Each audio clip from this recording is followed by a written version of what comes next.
Bom dia a todos. Hoje continuamos a nossa matéria de moral sexual. O tema é sobre a sexualidade e a castidade na Sagrada Escritura, como continuação das nossas aulas. Vinde, Espírito Santo, enchei os corações dos vossos fiéis e acendei neles o fogo do vosso amor. Enviai o vosso Espírito e tudo será criado e renovareis a face da terra. Oremos. Ó Deus, que instruísse os corações dos vossos fiéis com a luz do Espírito Santo, fazei que apreciemos retamente todas as coisas segundo o mesmo Espírito e gozemos sempre da sua consolação. Por Cristo, Senhor nosso. Amém.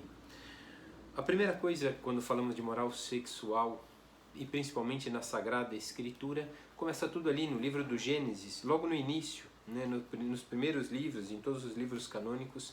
Ali se dão os fundamentos de uma vida humana, a sua origem, o seu valor, a sua dignidade e o destino do homem. Deus criou o homem numa sequência, cria o homem para que o homem saiba a sua origem, que é pertencente a Deus, qual o valor da sua vida, qual a dignidade da sua vida, nascendo homem e mulher, tendo essa distinção e essa diferença, o que Deus espera exatamente dessas pessoas e qual o seu destino, qual a sua participação na salvação, na glória eterna. Afinal, tudo na criação tem um valor temporal, mas todo valor temporal tem um valor eterno.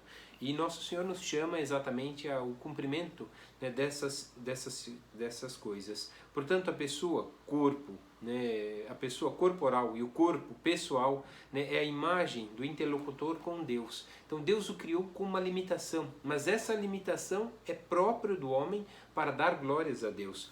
Por isso, na aliança e na amizade com Deus se estabelece, através da revelação, a confirmação da dignidade e da vocação do homem. Então é na ligação com Deus que os homens descobrem a sua vontade, a vontade divina. Por isso é essencial a verdade revelada. Deus revelou o homem, Deus deu os 10 mandamentos, pôs uma ordem na vida da humanidade para que o homem descobrisse qual é o sentido dessas limitações que Deus colocou. É verdade, o homem é limitado, mas nessa limitação o homem pode participar e cooperar com a graça divina. Então nessa cooperação o homem vive a aliança e a amizade com Deus. E essa revelação confirma, de forma particular, a dignidade e a vocação do homem. Essa é a verdade essencial da vida do homem. E na Sagrada Escritura vai dizer exatamente isso. O sexo pertence à humanidade como um dom dado por Deus. E o seu exercício é um gesto de verdade, como última análise, de um reconhecimento, a adesão do projeto divino. Portanto, de uma verdadeira adoração. Afinal, na vida sexual, o homem participa dessa criação com Deus. Ele é cooperador da graça de Deus. Ele participa da bondade divina na criação. Portanto, a sexualidade foi dada como um dom, como um presente de Deus para que o homem viva esse projeto divino, essa adesão à vontade divina. E os principais textos sobre a sexualidade se encontram exatamente em Gênesis, também nos livros sapienciais e proféticos. Por isso, é preciso entender que na tradição da Igreja, esses textos foram colocados exatamente para que o homem compreendesse o projeto divino para si. E é sempre uma linguagem diferente. Em cada um desses textos tem sempre uma linguagem diferente. Quando pegamos o Gênesis, primeiro capítulo, versículo 1, 2 e até o 4, aliás, e depois nos versículos 26, vai dizer, e Deus disse, façamos o homem à nossa imagem e à nossa semelhança, que ele domine sobre os peixes do mar, sobre as aves do céu, sobre os animais, as feras, sobre todas as feras selvagens e todos os répteis que se arrastam sobre a terra. Deus criou o homem à sua imagem, a imagem de Deus os criou, homem e mulher os criou. Essa distinção foi para que o homem primeiro conhecesse a sua limitação. Não é igual ao outro, mas sendo diferente tem que condividir a sua vida com o outro. E exatamente dessa condivisão vai nascer exatamente o projeto divino, a participação dos novos seres, dos novos filhos de Deus que virão a esse mundo. Deus os abençoou e, portanto, disse: sede fecundos e multiplicai-vos. Portanto, o princípio da sexualidade não é outro, senão a união entre as duas pessoas tão diferentes, mas que estão no projeto divino.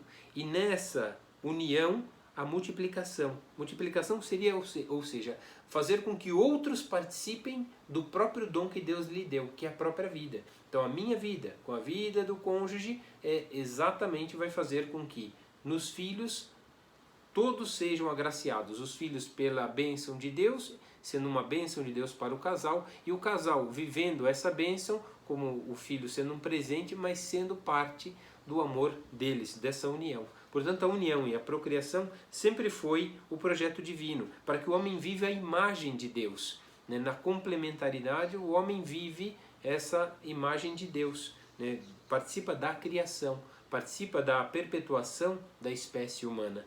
O homem participa, e esse é também o projeto divino. A nossa criação, Deus criou o homem e a mulher como vemos simultaneamente, homem e mulher os criou.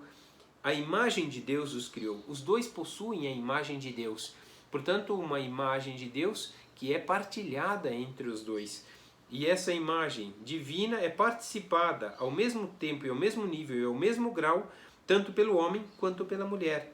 Seja na ideia dos planos divinos próprios da diversidade entre os sexos, e que ao mesmo tempo enriquece a semelhança com Deus e ao mesmo tempo presente que está em cada criatura humana. Todos nós trazemos em nossa vida um gesto, um germe da bondade, da criação divina. Então todos nós participamos já dessa bondade pela criação, mas pelos nossos atos, pela união, pela procriação, o homem participa mais ativamente desse projeto divino. E é isso que Deus espera. E é óbvio que o homem não é semelhante a Deus, porque o homem é sexuado, tem nele a sexualidade, coisa que Deus não precisa disso, porque Deus já é o amor. E na sexualidade o homem encontra não só um dom, um bem, mas também uma necessidade fisiológica que não é só para si, mas para o bem e a perpetuação da humanidade. O homem tem a responsabilidade de participar desta perpetuação do amor de Deus no meio dos homens, através dos filhos.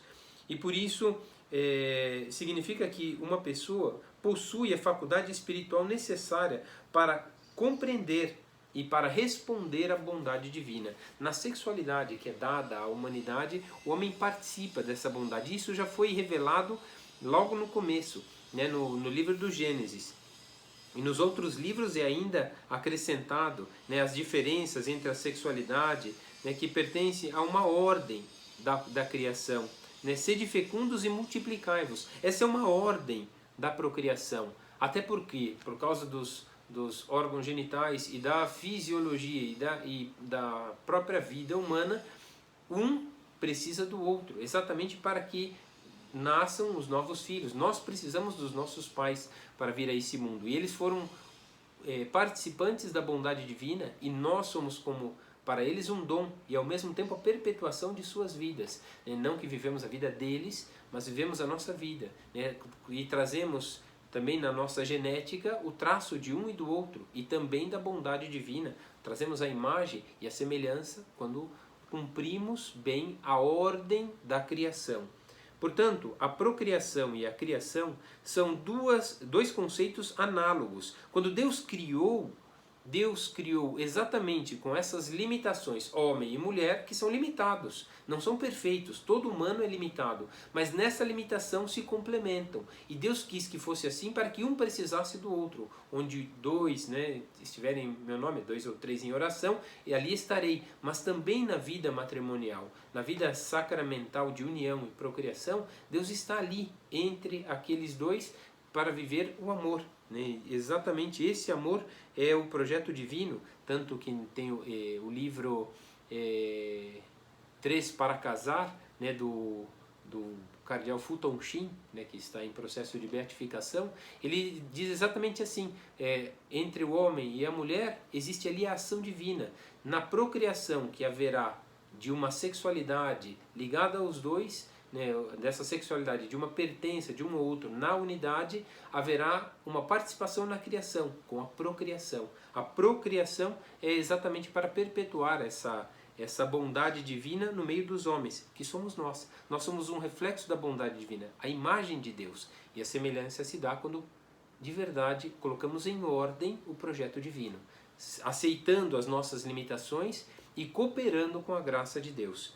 Portanto, a procriação e a criação são dois conceitos análogos, né? É a participação, né, em um ato criativo, né, como tal. Somente Deus pode conceber, somente Deus pode cumprir, mas os genitores, os pais, são cooperadores e assim co-criadores, mas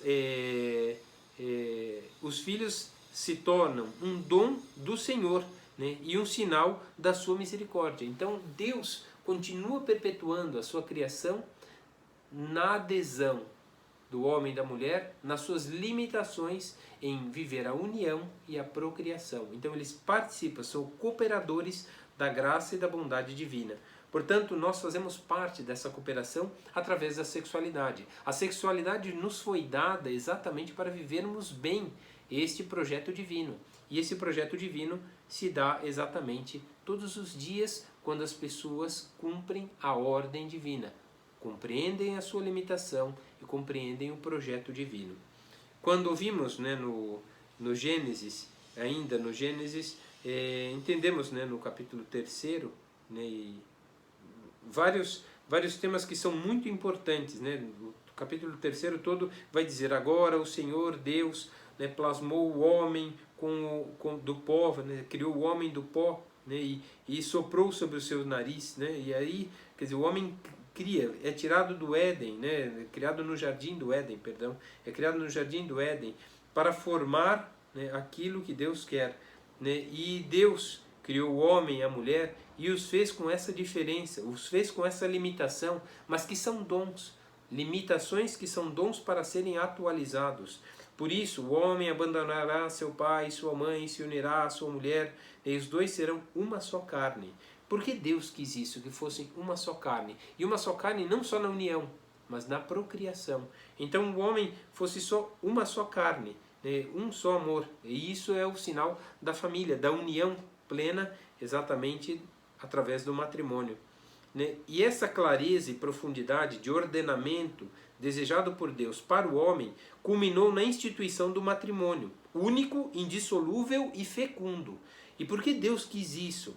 Porque a criação do homem vem apresentada como em duas fases. Primeiro o homem, Adão, né, porque está isolado, né, não pode realizar-se plenamente, né, e vem criada a mulher, Isha, né, que é sexualmente diferenciada do homem, exatamente como um complemento e ao mesmo tempo mais perfeita, porque esse homem é Ishi, a mulher é Isha, quer dizer, ela tem uma complementaridade, sim, ela é mais completa, sim, pela própria língua hebraica, sim, quer dizer, ela é a perfeição daquilo que é o homem. Então, na verdade, aqui até a tradição judaica até coloca as mulheres como menos, né? E aqui pela própria linguagem hebraica diz o contrário, que ela é feita depois e com uma perfeição maior. Sim, por que diz que é com uma perfeição maior?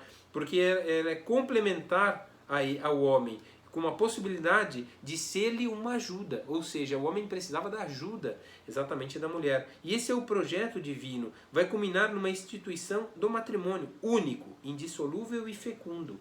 Essa observação é dada por Deus a todos os homens, para que compreendam o projeto divino. O homem é, portanto, né, um estado, no seu estado originário de solidão, é necessário a ele dada a companhia, da comunhão de pessoas com a mulher. Então, portanto, o homem e a mulher são partícipes da mesma natureza e da mesma dignidade, né? E se unem e constituem uma só carne, uma expressão que significa união humana, pessoal e total. Esse relacionamento conjugal, portanto, é exclusivo exatamente da raça humana e, portanto, é a ligação primordial de filiação divina, de paternidade no meio dos homens, maternidade e paternidade. Assim o homem vive a transmissão da vida, o homem participa do projeto divino. E essa é a luta que temos que travar todos os dias para encontrar a vontade de Deus. Entender que na diferença entre homem e mulher, na diferença fisiológica, na diferença psíquica, em todas as diferenças, um é complementaridade do outro e um é projeto divino para o outro. Por isso, descartar a separação e outras coisas mais são descartar-se do projeto divino, deixar de lado o projeto divino. E o projeto divino é exatamente esse, complementaridade necessária. Então aqui é uma escolha pessoal, onde as pessoas se escolhem. Por isso, na observação do versículo 25, né, desse terceiro capítulo, vai dizer exatamente isso. Né? Os dois se encontram nus, né, e se encontram com vergonha. Por quê? Porque revela o homem que foi criado, né, num estado de inocência originária, mas naquele momento perde essa inocência originária e conhece interiormente uma ruptura e uma contraposição entre espírito e carne. E por isso isso vai constituir no homem, na pessoa humana, exatamente um determinado, a diferença entre os sexos. Por ver a diferença, o homem começa a fazer distinção. Não olha mais o interior. É uma separação entre espírito e carne. Por isso o homem visa as coisas segundo a materialidade, segundo a questão temporal. E esquece que todo valor temporal tem dentro dele um valor eterno, ou seja, um projeto divino para a participação na glória. Antes, porque o homem tinha, de certa forma, essa união préternatural com Deus, uma inocência originária, onde não via diferença, mas via uma complementaridade. E viu isso não só numa necessidade humana limitada, porque não é Deus, mas viu nisso, quer dizer, um bem e um dom. Depois, com a perda dessa inocência originária, com a mancha do pecado original, o homem perde um pouco o sentido sobrenatural e espiritual daquilo que é um projeto divino. Então já não se assemelha tanto a Deus. Carrega em si a imagem, mas não, e até a mancha essa imagem pelo pecado, mas não se assemelha exatamente por essa distância que se toma de Deus. Por isso, antes, né, de falar do sexo, são ordens, né, de um para o outro, é preciso entender, né, que a mediação da sexualidade de corpo adquire um significado esponsal, muito mais do que apenas ato sexual, tem um valor, né, de união e tem um valor de participação na criação. Por isso, São João Paulo II vai explicar o homem, né, para apresentar o homem macho e fêmea, né, homem e mulher, né, em toda a realidade, a verdade do seu corpo e do sexo, né, por verem-se nus, né, e ao mesmo tempo, na plena liberdade de cada constrição do corpo e do sexo, o homem é chamado a testemunhar, né, interiormente e através de um ato livre, né, passando por cima da nudez e da vergonha, a entender a criação do amor de Deus. Então ele é doado ao homem na masculinidade, na feminilidade, né, exatamente a diferença e ao mesmo tempo a complementaridade, né? Eles são livres dessa mesma prisão temporal em ver apenas diferença física, né, e sexual, né, mas eles conseguem compreender o projeto original de Deus, uma complementaridade, não uma diferença entre eles, mas na verdade uma complementaridade, um precisa do outro. O problema é que a queda do homem, na consequência da sexualidade, fez com que o homem deturpasse todas as coisas. Deus criou o homem, a sua imagem e semelhança, e deixou ao homem o governo de todas as coisas, não a manipulação, não, né, a transgressão de todas as coisas ou o mau uso de todas as coisas. Deus nos deu a vista para ver, não para buscarmos aquilo que queremos, mas aquilo que é certo e que nos eleva à dignidade. Deus não nos deu as mãos para matar e roubar, mas é verdade que com o livre-arbítrio algumas pessoas caem nessa tentação, mas tudo por causa também da escravidão do pecado, da ganância, do orgulho, da vaidade, da inveja e de tantos outros pecados. Por isso, o homem sempre é voltado à sua própria vontade quando se esquece do projeto divino. Então o homem limita o projeto divino e não participa da bondade divina. Portanto, a queda do homem tem como consequência o mau uso de todos os seus dons, o mau uso de todas as suas capacidades, e dentre essas suas capacidades, o mau uso da sexualidade, que já começa no Antigo Testamento, exatamente dizendo isso, né? Agora o homem viu, chegando a comer do fruto da árvore proibida, o homem descobre, né? E Deus pergunta, onde está? O homem se esconde de Deus, o homem se afasta de Deus exatamente por causa da vergonha, em ver uma diferença entre homem e mulher. Sentiu vergonha por aquilo que Deus criou, sentiu vergonha daquilo que Deus fez como uma ordem, limitada, é verdade, mas uma ordem para agradar e cumprir a vontade divina.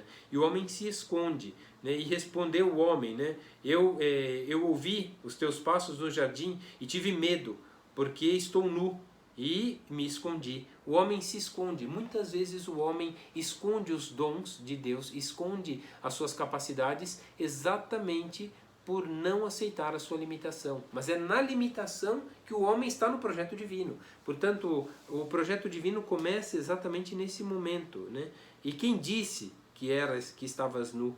Né? Ele comeu da árvore, né? Que mandou não comer, né? E exatamente, a mulher que me deste, ainda joga a culpa sempre no outro, né? A mulher que me deste, e a mulher joga a culpa na serpente, né? Então, sempre há uma desculpa, exatamente porque não cumpre o projeto divino. Quer dizer, além da limitação da queda, do pecado, do egoísmo, do orgulho, da vaidade, exatamente o homem acusa sempre a sua fraqueza ao outro, quando na verdade deveria se apoiar no outro para ser mais perfeito.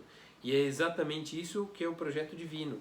E por isso Deus, né, deixa, né, não como castigo, mas para que o homem possa ordenar de novo a sua vida, né, multiplicarei as tuas dores, né, e na tua gravidez, né, e as dores do parto, e ao marido, né, instituirei, quer dizer, ele dominará sobre a terra, né, mas ao mesmo tempo será com suor, né, do seu trabalho. Então o trabalho e a dor não foram dados como um castigo, mas foram dados como um projeto onde o homem agora, que tinha tudo isso numa vida preternatural de comunhão com Deus, agora ele vai encontrar a vontade divina exatamente na união, na procriação, no meio da dor e ao mesmo tempo no trabalho. Nessa obrigação, esse é o projeto divino para agradar a Deus. E no trabalho mantém-se a família, né? Assim como Deus mantém a terra e todas as coisas com a obra do seu amor, que é um trabalho. A obra do seu amor é um trabalho.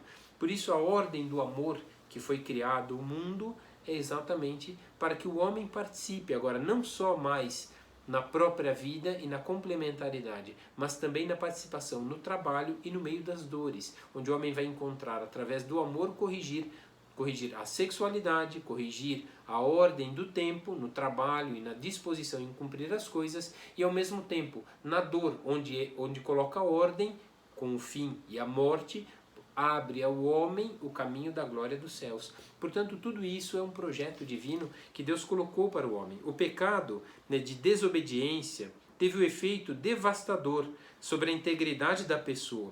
O homem e a mulher perderam a visão límpida de si mesmos e, portanto, da sua própria sexualidade. Perderam, né, a visão límpida daquilo que é o bom uso da sexualidade.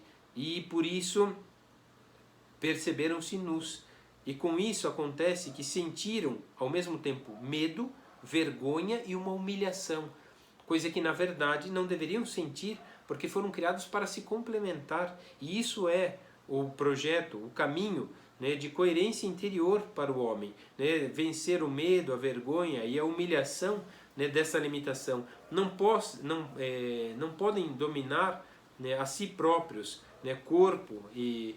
Por quê? Porque perderam essa simplicidade natural primária que foi dada ao homem, né, numa visão, né, beatífica. E o verdadeiro equilíbrio interpessoal entre eles será realizado através do projeto divino. Quando olham para o projeto divino e veem um no outro a própria salvação. Vem um no outro um projeto, um cumprimento e uma cooperação e uma participação no projeto divino. Né? E não é outra coisa senão o amor esponsal. Né? Quer dizer, esse é o objeto de desejo e estímulo para o instinto do homem. O homem nasceu com desejo sexual, o homem e a mulher nasceram com desejo sexual exatamente para pôr em ordem a união e a procriação. São João Paulo II já afirma no seu livro, né, Amor e Responsabilidade, exatamente esses 3 degraus, né, 3 degraus para chegar a esse amor pleno da vontade, o pleno cumprimento da vontade divina. Tudo começa com um desejo sexual na atração sexual pela outra pessoa, pelos olhos, cabelo, corpo, né, pelo jeito, né, da pessoa. Então há uma atração.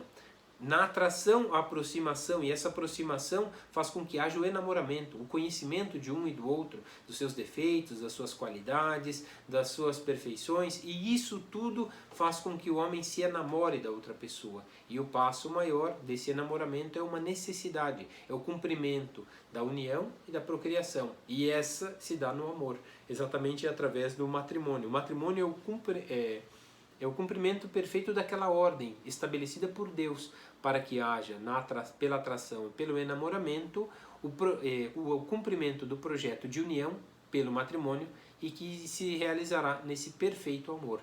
Então o amor é uma doação da própria vida, doa-se ao outro e recebe-se o outro, como dizemos, né, no rito, né, matrimonial. Eu te recebo como meu esposo, como minha esposa.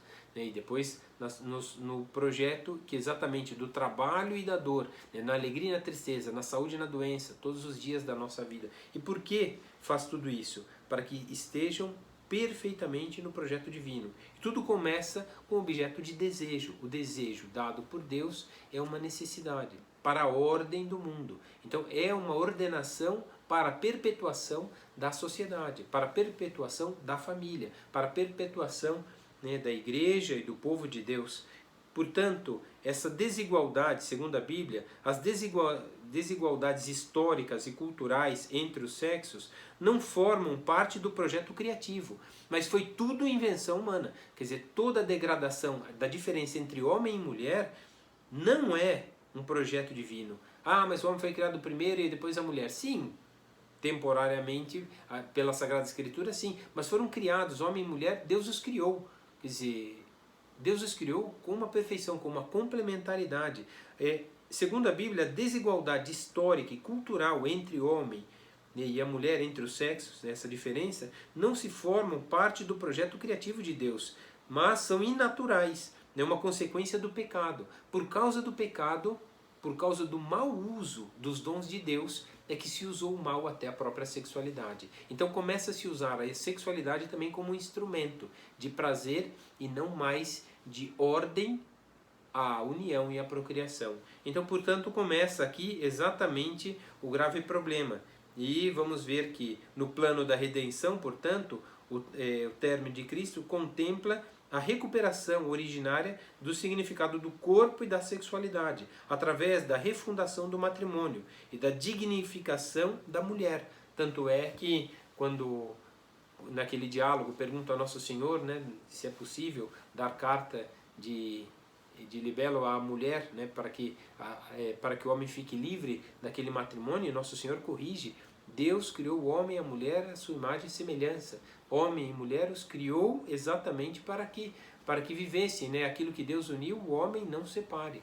Ou seja, a vontade divina é essa. O homem não pode separar simplesmente por um mau desejo, ou porque já não deseja mais aquela pessoa, simplesmente como um instrumento de prazer. Né? Não é isso. Exatamente esse não é o projeto originário de Deus. Não é, portanto, né, a ordem para a qual Deus criou todas as coisas, né? Aqui o pecado causou a desigualdade histórica e social entre homem e mulher. O pecado não destrói, portanto, completamente a obra criadora de Deus. Isso sempre vai ficar gravado. Deus os criou à imagem e semelhança. Por mais que o homem, no seu pecado, tente destruir isso, o homem não tem a capacidade de destruir aquilo que foi feito próprio, na própria lei natural. Está escrito no homem e na mulher a vontade divina, o projeto divino, o projeto temporal e salvífico de Deus para todos os homens. O pecado, portanto, não destrói completamente a obra criadora de Deus. Na sexualidade se mantém o relacionamento essencial entre a união do sexo e a procriação, como mostra os primeiros versos dos capítulos, do Gênesis. Portanto, o primeiro homem gerado, de todos os homens, nasce depois do pecado. Então, quer dizer, o primeiro homem, gerado, através do ato sexual, é gerado depois do pecado. Por isso a mancha do pecado, da desordem e da desobediência a uma ordem dada por Deus. A ordem, os mandamentos, são a ordenação da nossa vida. Nossa vida tem uma ordem, tanto que tem um começo, um meio e um fim. Nossa vida tem uma ordem própria, e essa ordem também é na área da sexualidade. Todas as coisas, nos livros, a moral sexual, perdão, nos livros sapienciais e proféticos também mostram isso, Os cananeus rendiam culto a Astarte e a Baal, porque eles confiavam supersticiosamente a fecundidade dos campos e dos animais, dotados de sexualidade também. Para Astarte, a prostituição sacra era se tornado um elemento central do culto idolátrico dos cananeus. Então Astarte era exatamente o mau uso da sexualidade, ou seja, a sexualidade simplesmente para procriar, assim como os animais se procriavam, e quanto mais procriava, mais animais se tinha, então se via isso como uma fecundidade, e isso era permissível, e isso foi um mau uso exatamente da sexualidade, também nos homens, não porque viram isso apenas nos animais, mas passou a conferir isso aos homens, mas simplesmente não pela procriação. É verdade que havia culturalmente, quanto mais filhos, mais gente trabalhando, quanto mais gente trabalhando, mais riqueza. Então, por trás disso, da fecundidade muito grande, com muitas mulheres e com muitas coisas, ou seja, uma família maior, uma família que mais trabalha, uma família mais rica. Então, na verdade, tinha já a tentação da avareza e ao mesmo tempo do orgulho em status sobre os outros. E isso, a sexualidade se tornou uma realidade exclusiva humana, criada por Deus. Na verdade, esse homem transgrediu de certa forma, de forma idolátrica, a sexualidade. Colocou isso não como uma comunhão de união e procriação, mas uma realização da própria vontade, quando na verdade a plenitude da responsabilidade estava na união e na procriação. E isso mostra a vontade de Deus, mas o homem exatamente se deixou levar pelo desejo, tanto que dos mandamentos não pecar contra a castidade, ou seja, não usar mal a sexualidade no sentido individualista e egoísta, e não desejar a mulher do próximo, outras pessoas que não são dentro daquilo que é próprio do matrimônio. A sexualidade não é um fato privado, é verdade, mas é verdade que na aliança com Deus e na aliança matrimonial, Nosso Senhor vai dizer, não cometerás adultério. E o que seria o adultério? O mau uso da sexualidade. Simplesmente a busca do prazer pelo prazer. E esse adultério, é exatamente aquilo que nos livros sapienciais e proféticos vai ser colocado. O adultério seria o mau uso, o desejo de outras pessoas que já deveriam viver a união, com o seu cônjuge e não com outras pessoas. Por isso a sexualidade vai sendo visto como um fato, não é um fato privado, ao qual o homem se dispõe, próprio do seu prazer, mas ao contrário, é um dom estreitamente subordinado ao projeto divino, condicionado às regras, subscritas desde o Sinai. Então, quando Deus revelou quem era o homem, criado à imagem e semelhança, deu ao homem uma ordenação para agradar a Deus. Na união e na procriação, o homem participaria do projeto criador de Deus. Quando não faz isso, ele destrói, ele comete o adultério, e assim destrói o projeto divino. A colocação, né, do sexto mandamento, né, entre o homicídio e o furto, né, deixa transparecer a gravidade do adultério. Então, entre o homicídio e o furto está exatamente a colocação do sexto mandamento, que é, quer dizer, não pecar contra a castidade. Quer dizer, o homicídio, o pecado contra a castidade e o furto, tirar o que pertence ao outro, estão praticamente na mesma gravidade. Não fazer porque transgride uma ordem, transgride uma regra dada por Deus para a sua salvação, né? E de tal forma é a gravidade do adultério. De fato, já nos textos mais antigos, vem punido com a morte. Por quê? Porque é uma desordem. Né? Gera o homem a morte, gera o homem, né, um problema. Isso desde o episódio de Sara, Abimeleque, tantos outros, José, né, e tantos outros fatos, né, Davi, a mulher, né, Davi com relação à mulher de Urias, e tudo isso confirma um juízo moral. Quer dizer, uma transgressão da regra exatamente pelo mau uso daquilo que é um dom dado por Deus, um presente dado por Deus na sexualidade, para que coloque em ordem a sexualidade. Há no ato sexual o prazer e o desejo e o prazer, isso é normal, para que exatamente o homem, se unindo à esposa, tenha o desejo, tenha o prazer, nesta união, uma abertura à procriação. Quando não há abertura à união e procriação, há exatamente a transgressão dessa ordem. E por isso, mesmo que haja uma procriação num ato de adultério, não houve união legítima, não houve união segundo a ordem dada por Deus. Simplesmente usou aquela outra pessoa, né, como um objeto de prazer. Por isso um ato egoísta, uma transgressão, uma desordem. Né, e que com o filho pode até pôr ordem de certa forma, porque depois na educação dos filhos pode até se ver se é possível colocar ordem nessa situação, mas já começou tudo errado. Portanto, nos livros sapienciais, a proibição sobre o adultério é completa e com frequentes conselhos, sobretudo aos jovens, para que vivam, né, na estrada do matrimônio, para que se empenhem em ser educados nessa estrada, para que não se percam, principalmente aos jovens, porque estão no auge do desejo, do conhecimento do próprio corpo, da própria sexualidade, e até porque na juventude há a beleza e talvez a perfeição física para que haja uma maior atração, um maior enamoramento e ao mesmo tempo, né, uma maior abertura ao amor pleno. Nos livros sapienciais mostra exatamente isso. Tenham bem longe de si a prostituição, né? Bem longe de si o mau uso da sexualidade, né? Num pensamento mais pleno, através da prudência e do bom senso, e que isso implica uma condenação, né? Que é a fornicação, né? E qualquer ato pré-matrimonial, fundamentalmente, ou extraconjugal, né? Em respeito, é uma transgressão contra a aliança. Qualquer ato pré-matrimonial, né, no namoro, no noivado, ou extraconjugal, né, na traição, né, no adultério, então nessas coisas, né, se dão a desordem. E isso tudo causado através do quê? Da bestialidade, da homossexualidade, do desejo, né, do egoísmo, da vaidade. Né, e nesses episódios se encontram Sodoma e Gomorra. Né, exatamente, foram condenadas duramente. Exatamente. Por que condenadas? Deus castiga, né? O castigo é ordem, né? Deus corrige aqueles que Ele ama.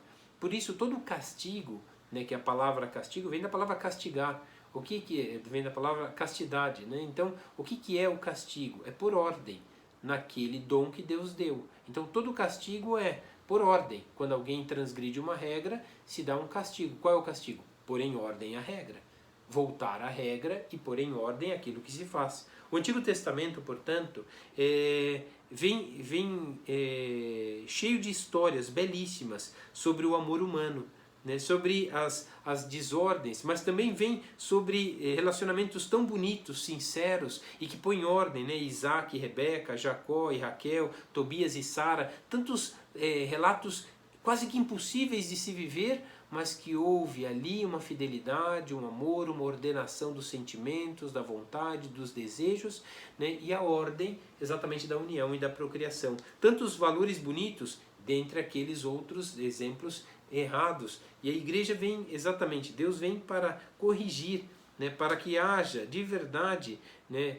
Um enamoramento certo, contrário àquilo que é a poligamia, né? Entre o amor divino e o amor humano não pode ter diferença, né? E essa é substancialmente o projeto, esse é substancialmente o projeto divino, né? Deus quis que o amor divino fosse, né, incutido no coração do homem, e o homem amasse o seu cônjuge, né, o homem, a mulher amasse o seu marido e a sua esposa exatamente com esse mesmo projeto. É um projeto divino. São João Paulo II fala exatamente dos oráculos proféticos, né, que vão dizer isso.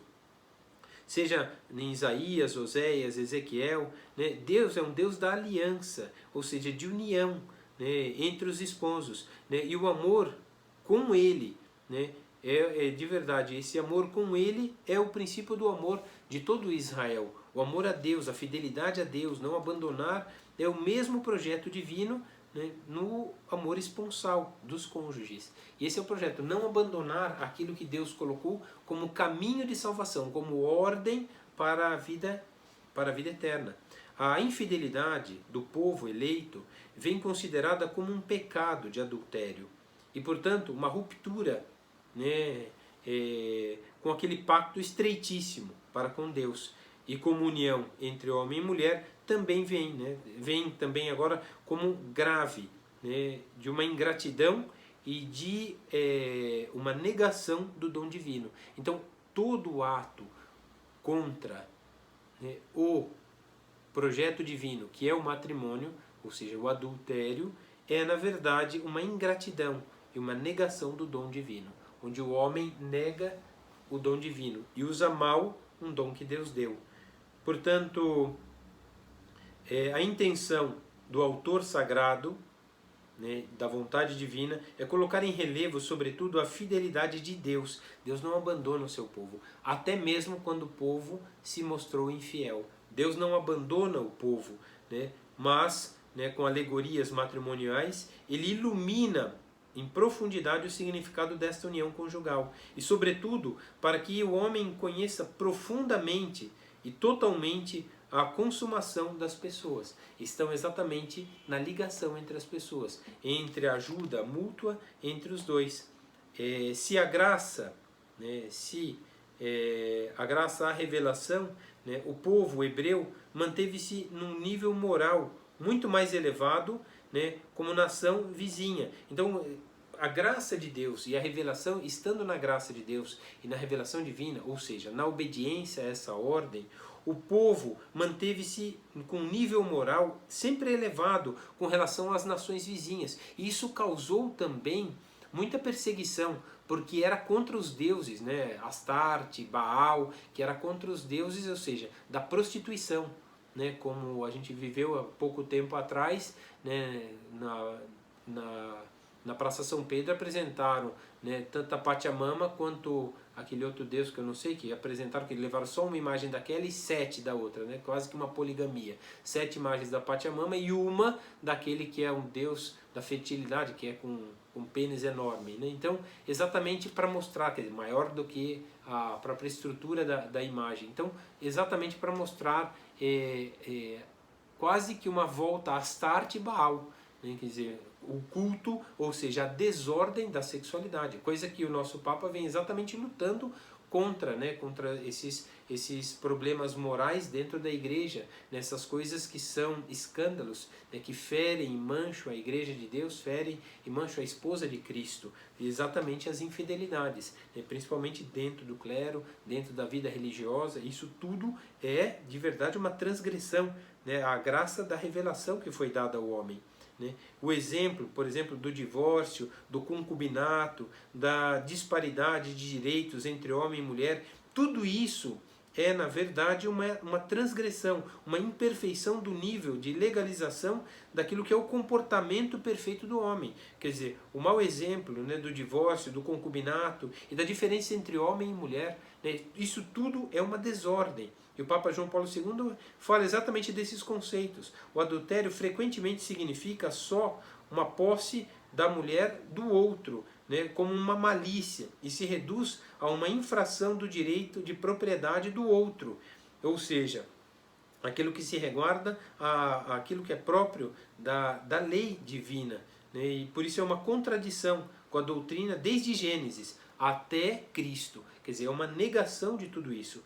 Por esse motivo, né, o Messias, o Cristo, né,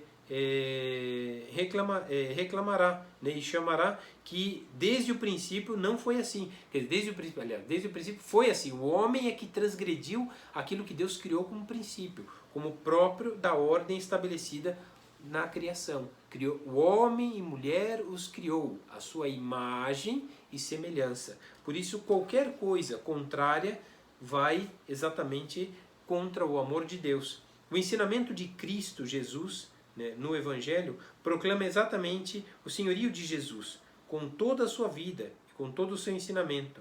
E por isso, desde os apóstolos, isso vai sendo testemunhado, né, como um retorno ao primeiro princípio. E isso Cristo vai depositando, não só na tradição judaica, mas nos apóstolos e depois com a tradição da igreja.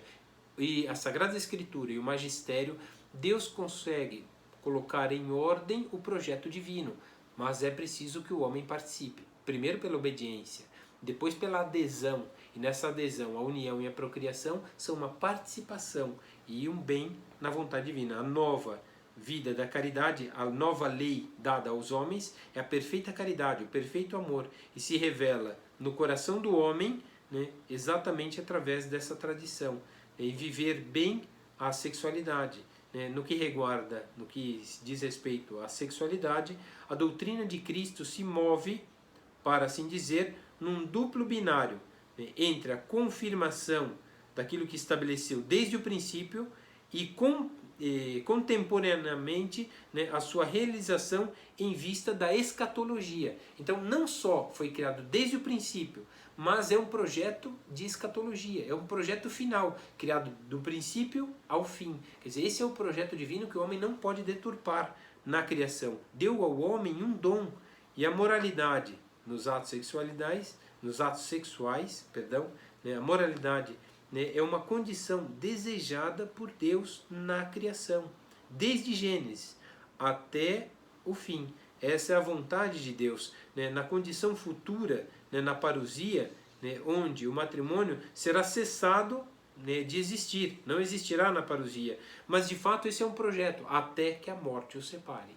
Então esse é um projeto divino temporal, e que na escatologia se complementará naqueles que cumpriram a ordem de Deus, se dará na união plena com Deus, que onde não haverá mais nem o desejo e nem o prazer, mas a plena união com Deus e a participação nessa bondade divina. Então nessa aula, né, nessa quarta aula, colocamos esse projeto divino como projeto para toda a humanidade. Louvado seja nosso Senhor Jesus Cristo. Para sempre seja louvado.